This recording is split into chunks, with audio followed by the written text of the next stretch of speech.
I didn't answer the first few times that he knocked. I didn't want to. Jeff, open the fuck up and tell me what you found. I had no idea what he was referring to. I found a lot of stuff after all.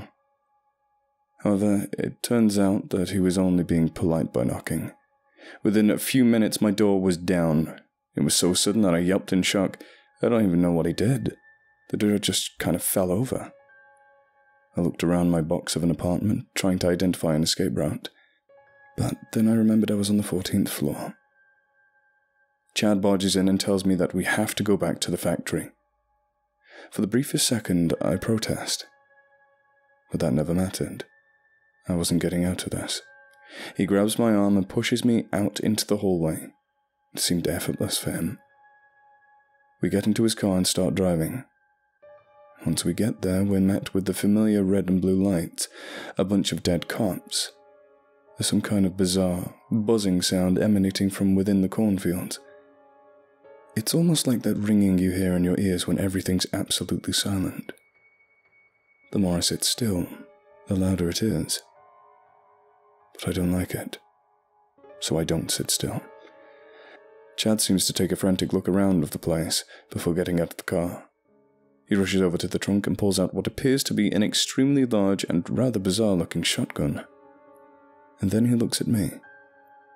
Look, you're actually going to want my help, so don't fucking complain. You don't want to be stuck here forever, do you? This statement flusters me. What the hell are you talking about? He does a half chuckle, half scoff thing before saying, let's go. I had no idea what he meant by that, but I was a bit too afraid to ask. We walked into the factory, which had its doors wide open. Everything was a mess. The assembly line was still running, but there were no workers there to take care of it. In fact, there was nobody there at all. I immediately directed my attention to the wall. I didn't know what he thought that I'd found, but I guess I had. Over there. That's where it is. Chad nods and we make our way over. From what we could tell, somebody had already tried breaking through. There was a damn jackhammer on the floor with the chisel completely busted. However, there were only a few cracks on the wall. I inspected further, eventually locating the hole. I pointed towards it. Right there. That's where I saw it. Chad does an impatient half nod before stepping backwards. He raises the shotgun, before firing off 2 devastating sounding rounds. A few more cracks materialize, but no breakthrough. This ain't gonna work. He sounds angry. He looks around before gesturing towards the back room. Come on, I need your help here. For a second, I considered running away right there, but that never came to fruition. Without knowing what to do, I just followed him. We went into the same back room that I'd been in a few weeks prior. The one with the window and the door. I was expecting him to shoot the lock off or something, but he turned his immediate attention to the window instead, smashing it with the butt end of the gun. My earlier conjecture was correct. The room beyond the window wasn't dark. There was just black paper covering it, for whatever reason. We jump through the window and find ourselves in some kind of long hallway, but they flicker intermittently. As we progress further down, it becomes evident that the place branches off quite a bit. At this point, I have absolutely no idea what the hell we've just stumbled upon. Some time passes before we begin hearing something, like grunting in the distance. Chad stops and signals for me to do the same. It's getting louder. It's familiar. A deep, clear voice and a jumbled, indistinct one interlocked in conflict. Winston and the suit suddenly come tumbling out of the corridors in front of us. They're still fighting. In addition to losing his arm, Winston's missing one of his eyes, has an exposed ribcage, and is limping on a singular leg. However, the suit's not faring much better. Half of his jaw has been torn off, exposing dark blue muscle and an array of pitch-black teeth. His eyes, which are steely grey, are locked with Winston's single, but they both turn to face us when Chad cocks the gun backwards. Fucking hell, I didn't know he was here too. I hear him mutter. Chad fires off 2 shots at the both of them in rapid succession. Winston reacts first, ducking into an adjacent corridor whilst the suit takes the full brunt of the slug. He stumbles back, now clutching the cluster of holes in his chest. However, he's still standing. Chad's face drops. Fuck. In the time it takes him to reload, the suit has already lunged into our direct vicinity. He grabs one of Chad's wrists, crushing it with ease. Chad shrieks, but manages to use his other arm to swing the gun into the suit's exposed jaw, knocking out several teeth. Yeah, I didn't care what Chad said. I wasn't sticking around. Now absolutely lost and disorientated, I sprint through the confusing corridor, trying to find my way out of this fucking place. I guess I was going the wrong way because I found what I think Chad was looking for. I turned a corner, finding a door that looked like the one we'd come through. I barged through it, but nearly staggered back, in shock at what was actually in there. A bunch of chained-up, emaciated people with what I can only describe as a giant white screen at the opposite end. None of them even bothered to look at me. The weird part was, they didn't seem to be in pain. In fact, they didn't seem to react to anything at all. They're all just emotionless, blank. At some point, I was beginning to think they were all inanimate, but upon closer inspection, it was pretty evident that they were indeed breathing, though incredibly subtly. One of the most disturbing parts were their eyes. No irises or pupils, just a solid off-white. Wait. I recognized these people. I'd seen them around work. They were my co-workers. I walked around inspecting each one. My suspicions turned out to be true. I found Sergio. I tried shaking him, but he was unresponsive. He was so frail that it felt like I'd dislocated one of his shoulders right there and then. This was nearly too much to handle, but I tried to keep my composure. It was what I saw next that sent me over the edge. Myself. Chained and emaciated, eyes white just like everybody else. There was also a hole right next to me. A hole. It couldn't have been. What the hell was this? I pace around, trying to make a determination regarding what to do. However, my contemplation is cut short by the sounds of something coming up behind me. It's Winston, still inexplicably alive despite being devastatingly bloody and broken, now crawling on one arm towards me. He looks up and shakes his head.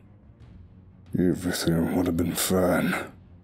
As I stumble around trying to locate some kind of weapon, he lunges at me. Despite now missing both legs and an arm, he still manages to knock me down. He slams one fist down on my ankle and I can feel it nearly break. I kick his face with my other leg, but the effect seems to be negligible. I scramble backwards and he lunges at me again, barely missing this time. Just as I think I'm absolutely done for, I can start to make out another set of raspy breaths behind me. I quickly turn around, seeing Chad standing there. Just like everybody else, he's beyond repair. While he's still standing on 2 legs, both of his arms are out of commission. One has been completely severed from the elbow down, and the other just lies limp at its side. However, he's still grasping the shotgun. He drops it to the ground and kicks it towards me. Fucking shoot him!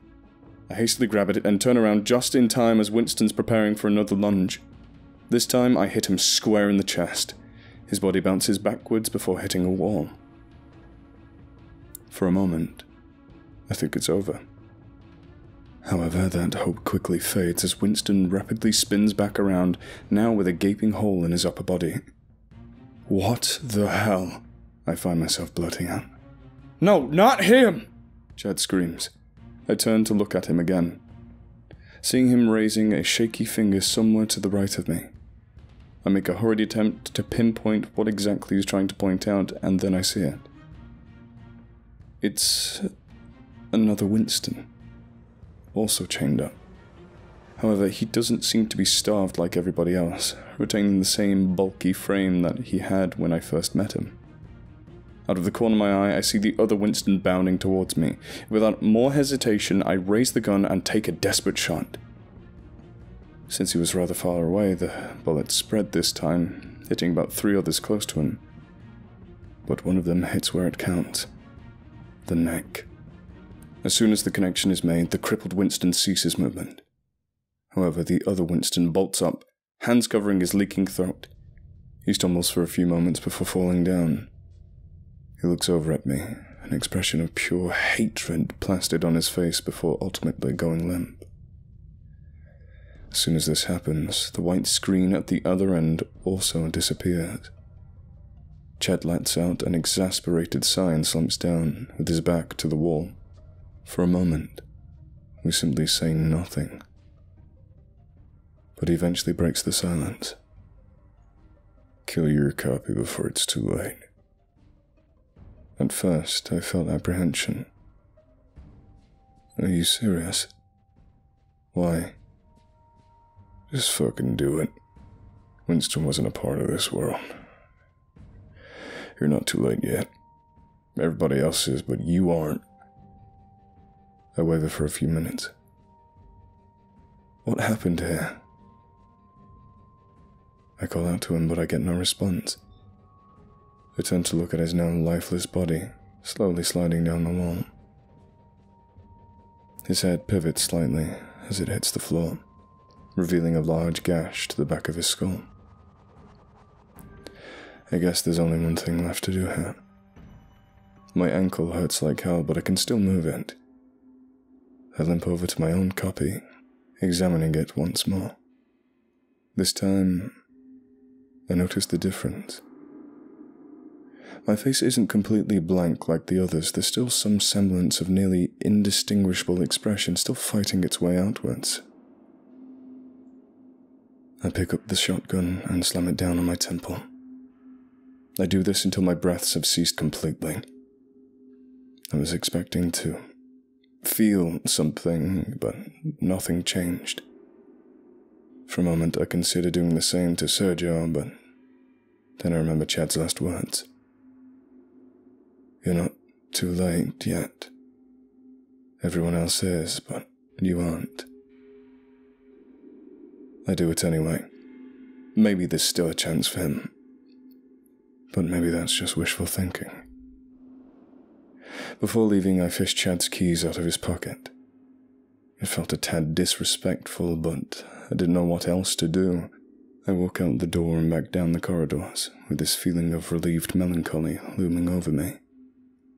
At some point, I pass the suit, who appears to be torn in half at the torso. I don't know whether it was Chad or Winston that killed him. It doesn't really matter, though. Eventually, I found my way out. The crisp night air has never tasted so fresh. The buzzing sound is now gone. However, I'm not alone out here. I can spot about 7 figures each standing at some point at the edge of the crops. It's not a mystery regarding what I have to do. As soon as I start running, the figures follow suit. I jump in and start the car with no time to spare. One of the figures slams into my side window. I don't look at it. I don't want to. I peel out of there.